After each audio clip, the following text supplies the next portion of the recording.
Sudah, tapi ada amal hati di dalam. At-taqwa hahuna, takut kepada Allah SWT, takut berselingkuh, takut mengkhianati suami, takut mengkhianati istri. Makanya tadi Pak Gubernur termasuk yang takut. Makanya dia katakan, Ustadz Somad, itu istri saya tadi. Nah, tapi yang di depan itu aja, yang belakang tidak. Gitu kata beliau.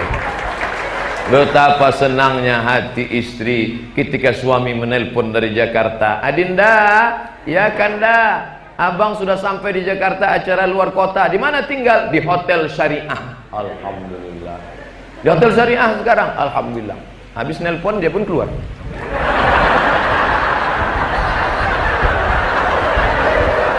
Masya Allah. Jadi kebahagiaan seorang istri adalah ketika dia melihat ada kesetiaan luar biasa. Andai pun terpisah, biarlah terpisah karena kematian. Biarlah berpisah karena mati. Jangan seperti yang tertulis di gerobak truk. Bukan perpisahan yang kutangisi, tapi caro nandak lama.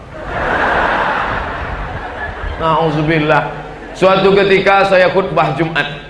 Khutbah Jumat di Masjid Namirah. Biasanya dalam hidup kalau perkara itu berkesan baru kita ingat setengah mati. Ingat luar biasa. Habis khutbah saya pun turun ke bawah, datang bapak-bapak kekar memeluk saya. Saya khawatir juga orang kekar memeluk ya. Karena kemarin yang tertangkap LGBT itu kan yang kekar-kekar. Ini apa ya? Setelah itu menangis. Ustadz Somad, ya, ada yang mau saya bicarakan. Takutnya kalau di pengajian nanti tak bisa. Ini habis khutbah Jumat. Saya mau tanya, bisa kita bicara empat mata? Saya bilang jangankan empat, tiga pun bisa, apa namanya? Setelah jamaah cabut barulah dia. Begini Pak Ustadz, ya, istri saya ini kerja di kantor dinas. Terus lalu kemudian dia akrablah dengan pegawai, karena dia lebih sering ketemu pegawai di kantornya daripada saya. Dia berangkat pagi jam 8, 9, 10, 11, 12, 1, 2, 3, 4 8 jam dengan suami orang. Sementara dengan suaminya kadang 8 menit. 8 jam dengan suami orang, bersolek dengan suami orang, makan dengan suami orang, minum dengan suami orang, pulang ke rumah, jumpa suami asik main HP. Nampak suami duduk, bukan ditegurnya, abang mau minum apa? Enggak, difotonya pula suaminya. Suamiku sedang merisau. Kasihan.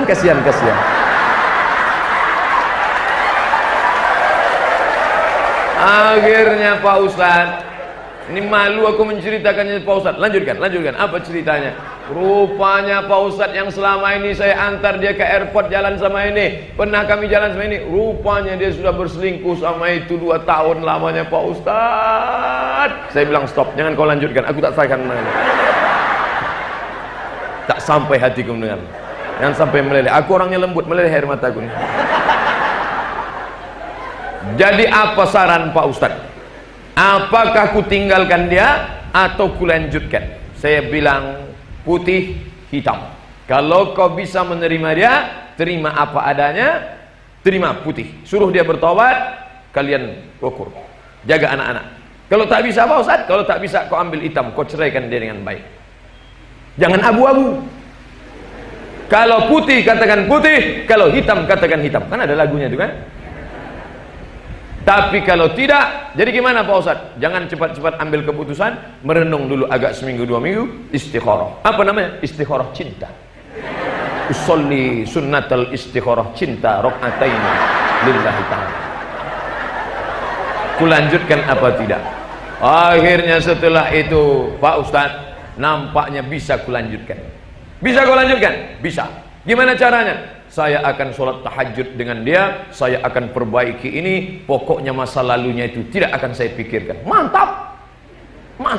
Memang kau laki-laki gentleman. Akhirnya sebulan sesudah itu datang lagi ke saya. Tak bisa kulanjutkan Pak Ustaz. bisa. Asal aku makan terbayang selingkuhannya. Asal aku mau tidur terbayang udah dia apa-apanya lebih nih gitu, udah digarap. Udah digarapnya lah sawah juga gitu. Akhirnya teman-teman tak bisa Pak Ustaz. Ternyata laki-laki tak bisa dipengkhianati. Pengkhianat cinta namanya. Itulah kenapa orang di Jakarta itu kalau menikah, kebetulan kawan saya ada menikah di Jakarta, bawa-bawaan kue-kue, saya tengok di depan ada roti buaya. Kenapa roti buaya? Saya tanya, Bo, ya, kenapa orang Betawi ini kalau nikah ada roti buaya? Ustadz Somad, binatang yang paling setia tak pernah selingkuh adalah buaya. Jadi kami ingin dia setia macam buaya selama dia di air.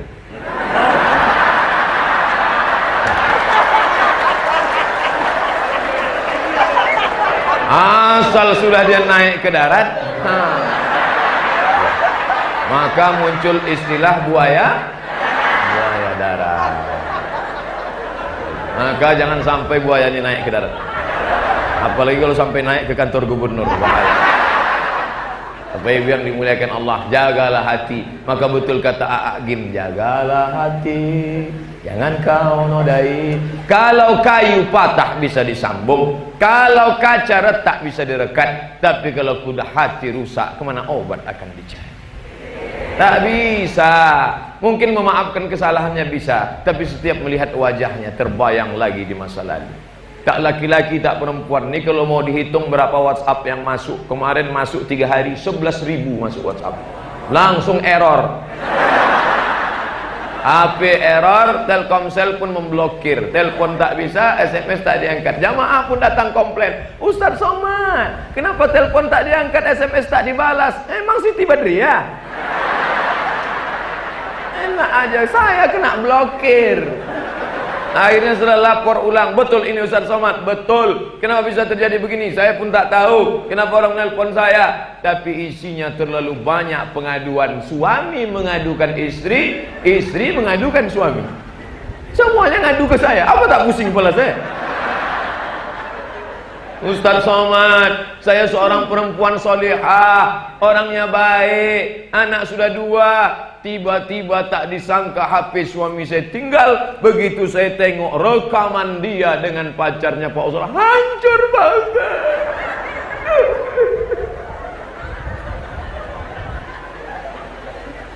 Tak bisa dikatakan Pak Ustadz. Saya katakan ini macam api dalam sekam. Kalau kau maafkan, maafkan, hilang bersama maaf sampai tak berbekas. Jangan mulutmu berkata maaf tapi hatimu kau simpan. Sama artinya kau sedang memegang bom waktu. Setiap nampak mukanya bom. Nanti meletup dia. Kalau kau maafkan, maafkan dia.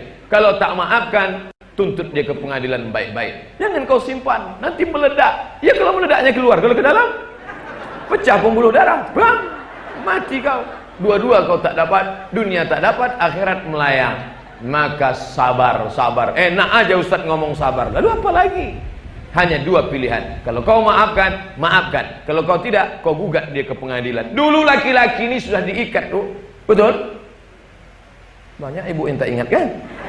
Makanya waktu akad nikah itu tengok. Apa kata Pak Kua? Berikut ini pembacaan sirat taklik oleh mempelai pria. Jika saya meninggalkan istri saya 3 bulan lamanya berturut-turut, tidak memberikan nafkah zahir dan batin, atau menyakiti fisiknya, atau berselingkuh, atau bla bla bla bla, maka dia mengadu ke kantor pengadilan agama. Hakim menjatuhkan talak 1 kepadanya, maka jatuhlah. Itu pesan laki-laki diikat. Suami-suami ibu ini sudah diikat. Yang macam-macam dia. Tapi sekarang perempuan banyak tak ingat itu, karena ketika duduk di pelaminan dia asik selfie.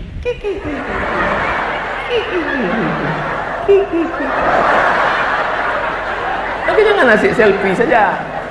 Berselfie jangan begini. Karena ketika begini, cap jempol kita direkam orang, apalagi HP-nya tajam macam HP saya ini. Ya, direkam, dicurinya cap jempol, dipakainya nanti. Sekarang HP pakai cap jempol. Kenapa HP? Dicuri orang. Begitu juga dengan ini. Sekarang kita kalau mau masuk Saudi Arabia kan begini. Nah, ini pun bisa dicuri orang. Makanya Pak Gubernur saya tengok berapa kali foto gini. Karena kalau begini tidak bisa dicuri orang. Mana bisa dia curi? Tapi ada makna lain. Beliau foto begini, rupanya satu untuk selamanya. Ya Allah. Satu untuk selamanya Pak Ustaz. Nanti bapak foto juga gitu. Allahu Akbar. Pas pulang istrinya nanya, "Bang, apa artinya?" Kalau yang pertama dan terakhir. Masya Allah. Pas di depan dia. Pas tak ada dia, lain lah cerita ya kan. Cerita laut tak boleh bawa ke darat. Anta syamsun, anta badrun.